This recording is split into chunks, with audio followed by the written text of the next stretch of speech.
So hey guys, welcome back to a brand new video. तो आज की video में मैं आपसे बात करने वाला हूँ इलेक्ट्रॉन गेन एंथैल्पी या फिर इलेक्ट्रॉन एफिनिटी के बारे में। दोनों ही चीज़ सेम है, तो इसमें कंफ्यूज होने की बात नहीं है, ठीक है। तो बात करते हैं आखिर ये इलेक्ट्रॉन एफिनिटी या फिर इलेक्ट्रॉन गेन एंथैल्पी है क्या। किसी भी न्यूट्रल गैसियस एटम में जब हम एक इलेक्ट्रॉन डालते हैं, ठीक है, तो वो जो न्यूट्रल गैसियस एटम रहता है वो चेंज हो जाता है नेगेटिव चार्ज वाले आयन में, जिसको हम कहते हैं एन आयन, ठीक है। और कुछ ना कुछ एनर्जी रिलीज हो जाती है जैसे ही वो एनायन में चेंज होता है या फिर उसमें इलेक्ट्रॉन डलता है तो कुछ एनर्जी रिलीज होती है। उसी रिलीज हुई एनर्जी को हम बोलते हैं इलेक्ट्रॉन एफिनिटी या फिर इलेक्ट्रॉन गेन एंथैल्पी, ठीक है।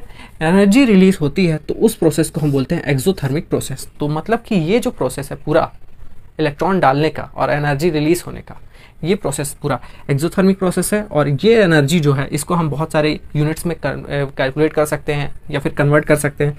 इलेक्ट्रॉन वोल्ट पर एटम, किलो कैलोरी पर मोल, किलो कैलोरी ग्राम पर मोल, ठीक है, किलो जूल पर मोल, ठीक है, ये सब में कन्वर्ट कर सकते हैं। अब बात करते हैं इसके सक्सेसिव इलेक्ट्रॉन एफिनिटी की। तो गाइस अब बात करते हैं सक्सेसिव इलेक्ट्रॉन एफिनिटीज़ के बारे में। किसी भी न्यूट्रल गैसियस एटम में जब हम एक इलेक्ट्रॉन डाल देते हैं तो वो कन्वर्ट हो जाता है एक एनायन में, या फिर उसका ही दूसरा नाम है यूनी नेगेटिव आयन। यूनी मतलब होता है एक, नेगेटिव मतलब तो माइनस होता है, आयन मतलब तो आयन ही होता है, ठीक है। तो और जो एनर्जी हमें मिलती है वो रहती है हमारी फर्स्ट इलेक्ट्रॉन एफिनिटी, ठीक है। और ये एनर्जी रिलीज रहती है, मतलब कि जब किसी इलेक्ट्रॉन में हमने इलेक्ट्रॉन डाला तो एनर्जी रिलीज हो गई, मतलब कि हमें कुछ हीट टाइप फील हुआ जब हमने वो एटम को छुआ, तो मान लो ऐसे, ठीक है। और ये एनर्जी की वैल्यू रहती है नेगेटिव में। ज़्यादातर फर्स्ट इलेक्ट्रॉन एफिनिटीज़ की वैल्यू जो हमारी रहती है वो नेगेटिव रहती है। फिर हमने इसी यूनी नेगेटिव आयन में एक और इलेक्ट्रॉन डाला तो ये कन्वर्ट हो गया A2 माइनस में, मतलब बाई नेगेटिव आयन, समझ सकते हैं। और जो हमारी एनर्जी थी वो रिलीज नहीं रहती, वो अब एब्जॉर्ब हो जाती है। यही एक बहुत अच्छा क्वेश्चन बनता है कि हमारी जो फर्स्ट इलेक्ट्रॉन एफिनिटी की एनर्जी रहती है वो रिलीज होती है, और जो सेकेंड इलेक्ट्रॉन एफिनिटी होती है वो एनर्जी एब्जॉर्ब क्यों होती है वो बताओ। और ये जो वैल्यू रहती है ये पॉजिटिव में रहती है, ठीक है। तो दूसरा क्वेश्चन इससे ये बन सकता है कि देखो, पहला क्वेश्चन तो ये बन गया कि एनर्जी हमारी फर्स्ट जो थी इलेक्ट्रॉन एफिनिटी की वो रिलीज होती है और सेकंड एब्जॉर्ब होती है। या फिर इसका जो दूसरा क्वेश्चन आता है बीएससी में जनरली कि फर्स्ट इलेक्ट्रॉन एफिनिटी की वैल्यू नेगेटिव रहती है जबकि सेकंड इलेक्ट्रॉन एफिनिटी की वैल्यू पॉजिटिव रहती है, ऐसा क्यों, ठीक है। तो ये मान लो ये न्यूक्लियस है, ये फर्स्ट शेल है, ये कोई गैसियस एटम है, मैंने इसमें एक इलेक्ट्रॉन डाल दिया मान लो, ठीक है। एक इलेक्ट्रॉन मैंने डाला तो इसके ऊपर आ गया एक इलेक्ट्रॉन और ये आ गया नेगेटिव चार्ज, ठीक है। ये अब बन गया यूनी नेगेटिव आयन में, यूनी नेगेटिव आयन ये बन चुका है, ठीक है। और इसने कुछ एनर्जी रिलीज की, जैसे ही इसमें इलेक्ट्रॉन आ गया एनर्जी इसने रिलीज की और वो एनर्जी की वैल्यू थी माइनस, ठीक है। अब होता ये है, ये यूनी नेगेटिव आयन है, इसमें मैंने फिर से एक इलेक्ट्रॉन डाला तो होता ये है कि अब देखो ये वही है, इसके पास 3 इलेक्ट्रॉन थे तो अब इसके पास 4 हो जाने चाहिए, 1 2 3 4। तो अब ये एब्जॉर्ब करता है, ऐसा क्यों वो देखते हैं, ठीक है। जैसे ही मैंने इसमें एक इलेक्ट्रॉन डाला, ये 3 वाले में मैंने एक इलेक्ट्रॉन डाला तो ये जो इलेक्ट्रॉन था ये रिपल्सिव फोर्स एक्सपीरियंस करता है, मतलब कि ये जब इलेक्ट्रॉन जाता है इसके पास डलने, इसके शेल में, ठीक है, सब शेल में जैसे ही डलने जाता है तो ये जो बाकी 3 इलेक्ट्रॉन थे ये इस चौथे इलेक्ट्रॉन को रिपल करते हैं, ठीक है, जिसकी वजह से ये इतनी आसानी से नहीं जा पाता, इसीलिए ये एनर्जी एब्जॉर्ब करता है ताकि ये इस शेल में जा पाए, ठीक है। तो यही था आंसर इसका।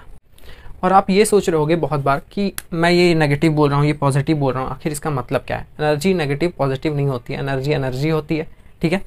अगर आपसे ये पूछा जाए कभी कि 232 प्लस 256 या माइनस 286 इनमें से कौन सी एनर्जी ज़्यादा है, तो आप बताओगे 286, ठीक है। इनमें माइनस और पॉजिटिव नहीं देखा जाता है। माइनस मतलब होता है एनर्जी रिलीज्ड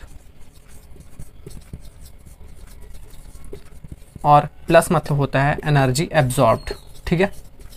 तो ये जो साइन है ये सिर्फ यही बताता है कि एनर्जी रिलीज हो रही है, एब्जॉर्ब हो रही है। ये जो वैल्यू है ये बताती है कि कौन सी एनर्जी ज़्यादा है, ठीक है। बस आपको ये ध्यान में रखना है हमेशा। और इलेक्ट्रॉन एफिनिटी आपको जनरली इलेक्ट्रोनेगेटिव एटम्स में ही देखने मिलेगी ज़्यादातर, ठीक है। फॉर एग्जांपल हो गया ऑक्सीजन, हो गया नाइट्रोजन, हो गया क्लोरीन, हो गया, मतलब कि ज़्यादातर आपको इलेक्ट्रोनेगेटिव एटम में ही आपको इलेक्ट्रॉन एफिनिटी देखने मिलेगी। ऐसा क्यों रहता है, क्योंकि इन्हीं एटम में नेगेटिव चार्ज स्टेबल रहता है, ठीक है। नाइट्रोजन में उतना स्टेबल नहीं रहता जितना ऑक्सीजन में रहता है। तो अगर देखा जाए, अगर आपको ऑर्डर निकालना हो इलेक्ट्रॉन एफिनिटी का, तो ये होगा ऑर्डर, ठीक है। तो अब बात कर लेते हैं फैक्टर अफेक्टिंग इलेक्ट्रॉन एफिनिटी की, ठीक है। आखिर ऐसे कौन कौन से फैक्टर है जो अफेक्ट कर सकते हैं इलेक्ट्रॉन एफिनिटी की वैल्यू को। तो सबसे पहला फैक्टर है हमारा एटॉमिक साइज, ठीक है। तो यहाँ पे मैंने लिखा है atomic size is inversely proportional two electron affinity, ठीक है। मतलब कि अगर एटॉमिक साइज बढ़ेगा तो इलेक्ट्रॉन एफिनिटी की वैल्यू कम होगी, ठीक है। ये कैसे? ये मेरे पास न्यूक्लियस है और ये वैलेंस, ये कोई शेल है, ठीक है। लास्ट वाले शेल को हम बोलते हैं वैलेंस शेल। अगर वैलेंस शेल में कोई इलेक्ट्रॉन है, ठीक है, अब मुझे अगर इसमें इलेक्ट्रॉन डालना है, मान लो कोई सा भी इलेक्ट्रॉन मैं इसमें डाल रहा हूँ, ठीक है, तो इसमें जो इलेक्ट्रॉन एफिनिटी की वैल्यू होगी, एनर्जी जो रिलीज़ की वैल्यू होगी वो कम होगी। आखिर ऐसा क्यों? क्योंकि ये जो न्यूक्लियस है और जो वैलेंस शेल के जो बीच का डिस्टेंस है वो कम हो जाता है, जिसकी वजह से फोर्स ऑफ अट्रैक्शन न्यूक्लियस का और लास्ट वाले इलेक्ट्रॉन का कम रहता है, जिसकी वजह से इलेक्ट्रॉन एफिनिटी कम लगती है। मतलब कि कम एनर्जी रिलीज होती है इलेक्ट्रॉन को डालने में अंदर, ठीक है, क्योंकि यहाँ पे न्यूक्लियस और इलेक्ट्रॉन का अट्रैक्शन कम रहता है। सो गाइस, अब बात करते हैं सेकंड हमारा जो फैक्टर है इफेक्टिव न्यूक्लियर चार्ज, उसके बारे में, ठीक है। यहाँ पे मैंने लिखा है effective nuclear charge is directly proportional two electron affinity. मतलब कि अगर इफेक्टिव न्यूक्लियर चार्ज बढ़ेगा तो इलेक्ट्रॉन एफिनिटी की वैल्यू भी बढ़ेगी। ये कैसे? ये हमारा जो न्यूक्लियस है और ये जो हमारा जो है वैलेंस इलेक्ट्रॉन है, ठीक है।